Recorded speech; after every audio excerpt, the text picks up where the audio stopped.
So why should we be concerned by racist crimes? Is it really an issue in Europe? Very important question. First, I think it's important to acknowledge that violence takes many forms, right? It can be physical, it can be vandalistic, it can also be verbal, psychological, emotional, or cultural. But then you have the classification of crimes specifically, right? And a lot of those cases of violence are not acknowledged as crimes as such. So we can't forget about those invisible incidents which take place. Crimes would be physical assault, vandalism, Holocaust denial, extreme physical assault.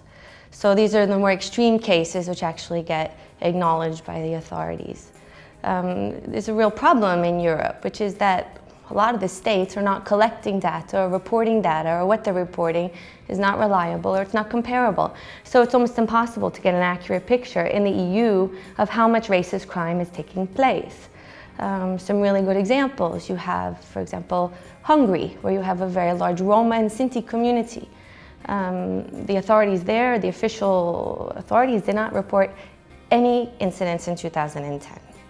But the NGOs there reported over 70, including murder. Or you have the example of France, where you have a large Muslim community, where also France did not acknowledge any specifically anti-Muslim crime. Their NGOs, particularly the Collective Against Islamophobia, reported more than 150 cases in 2010. I mean, the role of NGOs actually to monitor the data is extremely important, because that gives the picture to the authorities of what are their needs, what kinds of hatred are they facing. And it also indicates what kind of services are needed by their communities.